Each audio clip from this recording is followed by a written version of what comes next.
welcome to Enlightened World Network. Dr. Ruth Anderson and Teri Angel here for a meditation a day. Today we are doing a silent meditation, which means that we're going to go behind the scenes and meditate. Teri's going to play some beautiful music, and we just invite you to meditate right along with us. After about 20 minutes, we'll come back on and share with you the messages that Spirit has shared with us. Teri Angel, I'm so glad you're here today. Thank you. It's good to be back. Yeah, exactly. Been a weird few weeks, hasn't it? It has. Yes. All right. I'm going to play the music now. All right. Perfect. Thanks, friends. We'll see you soon.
And we're back. Teri, can you hear me? We are back. Hello, Hello, hello. hello. Oh, interesting. So Teri and I are now in Colorado. We had major windstorms last night, although thankfully not as bad as they said it was going to be. But interesting that in meditation this morning, we went to a desert with wind on it. So it was very timely for us. But we saw an ant, and this ant was carrying manna. And Teri, do you want to talk about manna for just a second?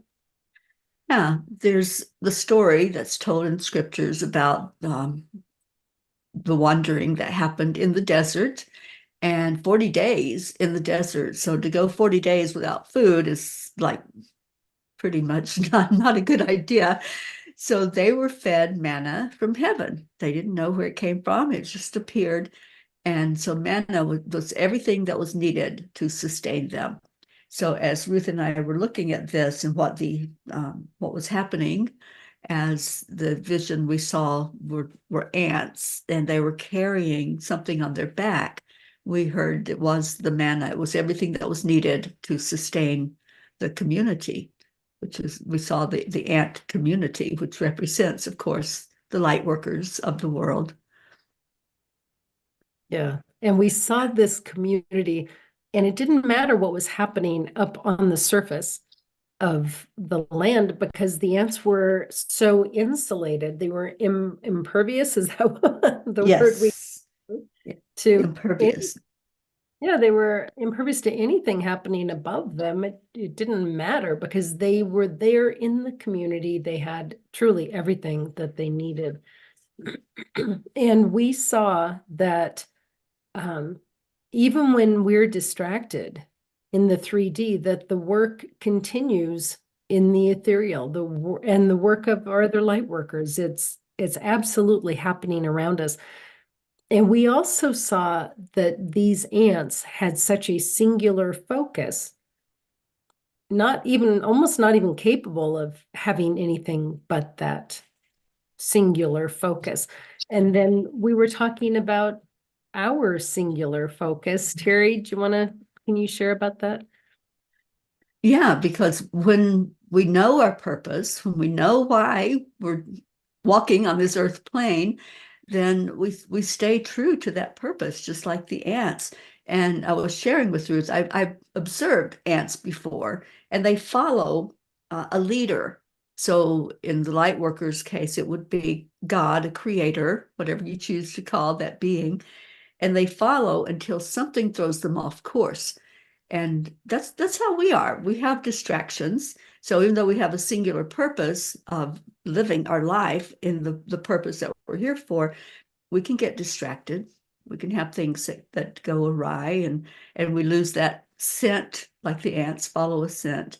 So yeah, it's like staying on track, staying on course, no matter what. And that was the word that you were hearing was impervious and unrelenting. And it's like nothing phases these ants once they have that purpose and they know their way. We're the same way. If we are totally dedicated and committed to that purpose, nothing's going to throw us off course. You can try. And we talked about that life purpose, and for some of us, and not telling anybody else what we think anybody else's life purpose should be, but for some of us, that knowingness, that purpose of being one with the Creator every day and finding joy in life, and whether it's from the beauty in nature, whether it's from the deliciousness in the relationships with the people that you love, whether it's enjoying food. I mean, there's so many ways. Thank you, James. There's so many ways to find joy in the creation that's all around us, which is all part of God. It's all part of the creation. Teri, one of your mottos is about finding joy in life. Live life in joy. And that's it.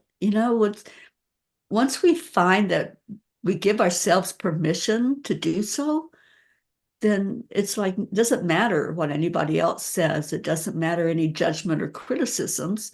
We're going to live our life in joy if we stop paying attention to what any other human says, and we know that this is part of our purpose in being here. Just live it the way that you feel fulfilled in living it, and don't worry about all of the teachings of, you should and you should not. Just live according to what your gut is telling you and what your connection with the creator is telling you. Enjoy. Beautiful. Thank you, Teri. A message from the ants today. Yes. Yeah. In the desert, wandering in the desert. Feels like that's what we're doing right now with all of this wind and uh, all that's going on. I listened to that wind howl all night last night. Ruth, I'm sure you did too. You're not that far away from where I'm at. No, we certainly did too. But remembering that community of light workers, the I almost said insular, but I know that's the wrong impervious. You've got absolutely everything that you need, Yeah. and impervious to everything else around you. So take comfort in this community of light workers that we're part of. So friends, thank you for being here. So much love to each and every one of you. Take good care. God bless. Thank you, Teri. Thank you.